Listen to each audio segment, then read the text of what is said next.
Well, good morning, friends. Here we are again, another snowy Sunday. And as you guys know, I'm not a big fan of snow. I don't mind the cold, although it's pretty cold. I just don't like the snow. And this is why. Let it snow all at once on Mondays and Tuesdays. On Sundays, I want to come to church, but obviously it's not going to work out this week. So thankfully you join us online. It's not the same, we know that, but at least it's something that we can do. A couple of quick reminders before we even get into the message today. Next Sunday, February 1st, we've got Ty Buckingham coming with us. And Ty is a fantastic evangelist, an Assembly of God evangelist, and we'll be talking about freedom. That'll be the theme. It'll be Freedom Sunday. I thought it was a great tie-in to the prayer and fasting that we've done. And so make sure to do that. And then also next Sunday, well, our small groups kick off. And so you can sign up for that that way. Now, I know a lot of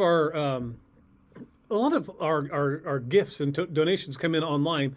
And so actually we're about 50% comes in online. But for those of you that don't normally give via online, you can always mail a check to the church, would be fine.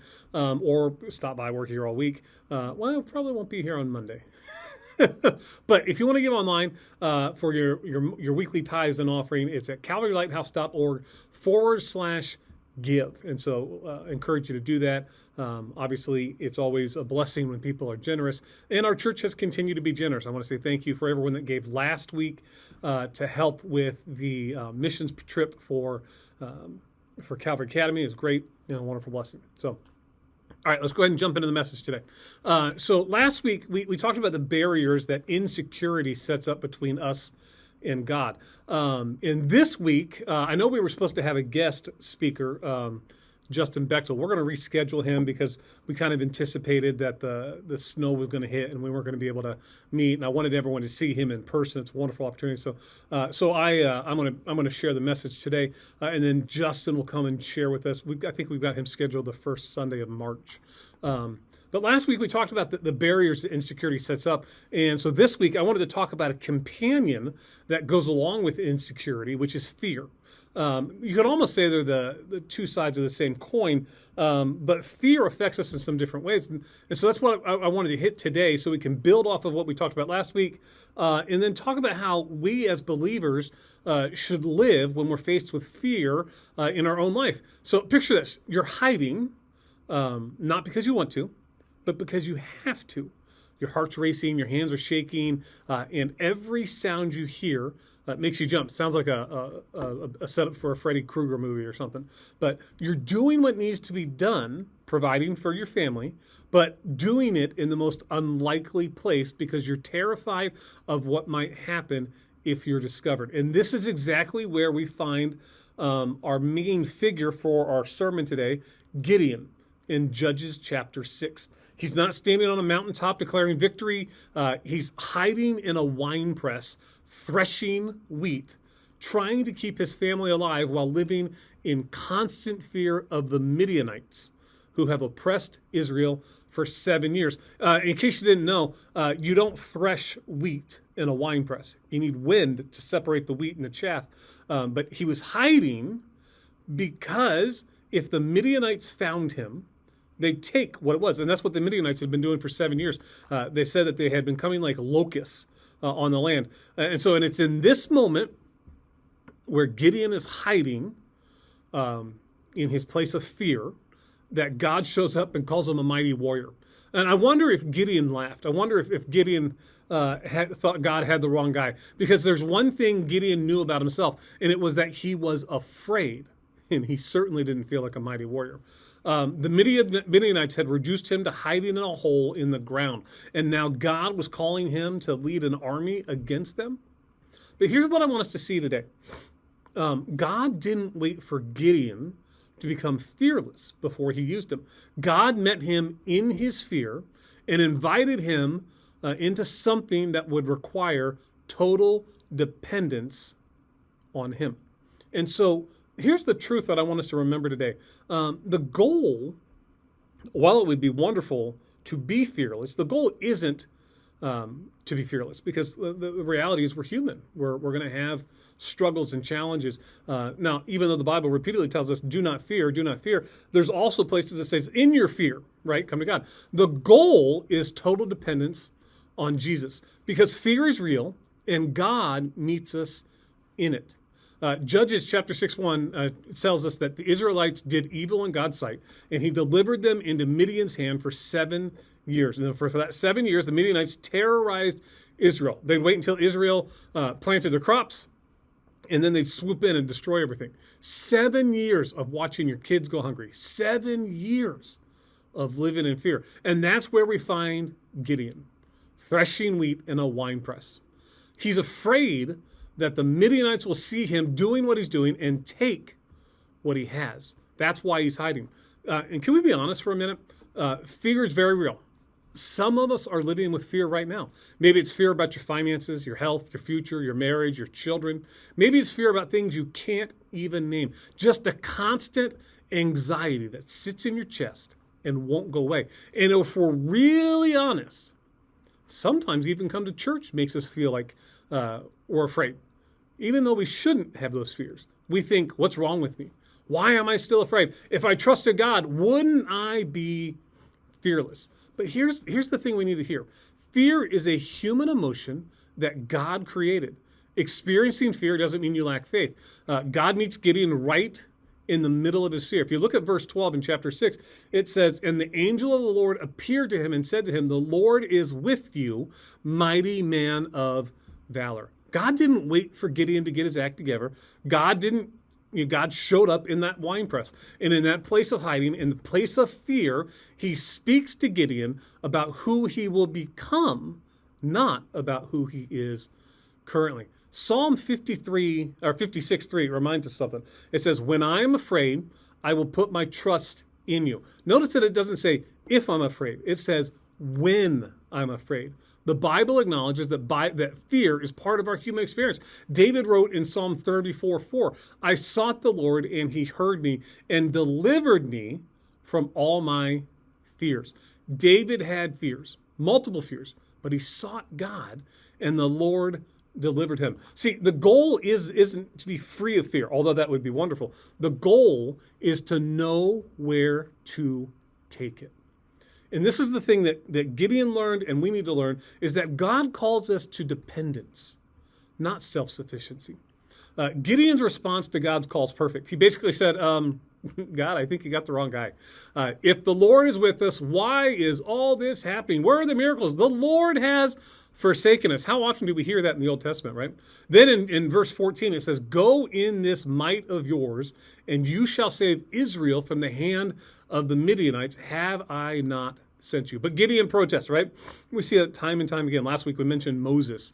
But this week, Gideon says, "Oh, my Lord, how can I save Israel? Indeed, my clan is the weakest in Manasseh. I am the least in my father's house." Gideon's listing all the reasons that he can't do it. He's from the weakest tribe. He's the youngest in the family. He has no military experience, no credentials, nothing that would qualify him. And that's exactly why God chose him.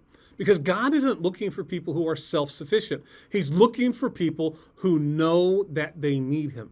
God's response in verse 16 says this, "Surely I will be with you, and you shall defeat the Midianites as one man." God didn't say, "You're right, go get some credentials first." No, God says, "I will be with you." It's the only qualification that God needs. So if you look forward to Judges chapter 6, Gideon sends out a call and 32,000 men show up. That's a pretty good army, but God says in verse 2 that you get too many people with you. There's too many people. And I think going into battle, I don't know that you can have too many people. But God said that you need fewer people. Otherwise, you're going to think that you did it yourself. That you did it in your own strength. And so they're facing an army compared to locusts with camels, the Bible says, without number as the sands by the sea shore. So the odds are already overwhelming, and God says your army is too big. So God has Gideon send home everyone who's afraid. And of that 32,000, 22,000 men leave. Now they're down to 10,000. I would probably have an increase in fear at this point. He says there's still too many. So through another test, God reduces the army to just 300 men. Then God gives them a battle plan. No sword, no spear. Instead, take trumpets and torches hidden in clay jars and use your voice. It's absurd from a military standpoint, but here's what it is. It's absurd from a military standpoint, but it's going to require total dependence on God. You know, the truth is that sometimes God reduces our resources so that we'll increase our reliance on him. Paul said in 2 Corinthians 12, chapter 12, verses 9 and 10, it says, "My grace is sufficient for you. My strength is made perfect in weakness. For when I am weak, then I am strong." So in God's economy, 300 men plus God's presence is greater than 32,000 men trusting in their own strength. Some of us really are in a season right now where God's reducing our resources. Maybe he's allowing your savings to be depleted. Maybe your relationship's falling apart. Maybe your health is suffering. And you're thinking, God, I don't have enough. I need more resources, not fewer. But what if what God is doing is what he did with Gideon? What if he's reducing your army so you'll stop trusting in your own strength and start trusting in his presence? Because faith isn't the absence of fear. You've probably heard this before. It's obedience in spite of it. So here's Gideon with his 300 men, surrounded by an army that outnumbers him astronomically. I mean, it was truly another David and Goliath kind of scenario. And God says, Judges chapter 7, verse 9, arise, go down to the camp, for I have delivered it into your hands. But then God adds in verse 10, but if you are afraid, go down. Go down to the camp with Purah your servant, and you shall hear what they say, and afterwards your hand will be strengthened. So God acknowledges that Gideon might still be afraid. Even after everything, even right before the promised victory, God doesn't rebuke him for it. Instead, God gives him an option to strengthen his faith. So Gideon sneaks down to the camp and overhears a Midianite soldier telling about a dream where a loaf of barley bread tumbles into camp and knocks down a tent. His friend interprets it. This is nothing else but the sword of Gideon. Into his hand, God has delivered Midian and the whole camp. So the thing that they're afraid of, that enemy, they know that God's already given Gideon the victory. So in verse 15, when Gideon heard the telling of the dream and its interpretation, he worshiped. He returned to the camp of Israel and said, arise, for the Lord has delivered the camp of Midian into your hand. And at Gideon's signal, all 300 men blew their trumpets, breaking their jar to reveal the torches that they had, and shout, the sword of the Lord and of Gideon. The Midianites, they panicked. They turned on each other, and they fled. And Israel won without swinging a single sword. Listen, faith isn't the absence of fear. It's obedience in spite of it. Gideon was still afraid. God acknowledged it. But Gideon obeyed anyways. And in his obedience, he discovered that God was faithful. Perfect love. God's perfect love for us. It gives us the courage to act even when fear is present. It doesn't mean what it means is fear doesn't have the final word. It means that fear doesn't control our decisions. It means we can acknowledge the fear, bring it to God, and then obey anyways. Maybe you're afraid of what people will think, but you can share your faith anyways. Maybe you're afraid of financial insecurity, but you obey God's prompting to give generously. You're afraid of failure, but you step into the calling that God has placed on your heart. You're afraid of being vulnerable, but you open up in a biblical community. Fear might be present, but it's not in charge. Jesus is. So that's where we got to recognize that's where we're at. Maybe where are you at today? Right? That's a good question.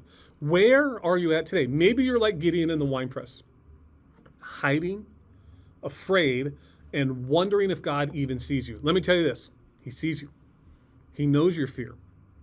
And he's not waiting for you to become fearless before he invites you into his purpose. Maybe God is asking you to let go of your self-sufficiency and to trust him instead. If fear feels terrifying, let go of what you can't control. Give it over to God. See, keep in mind what Gideon faced.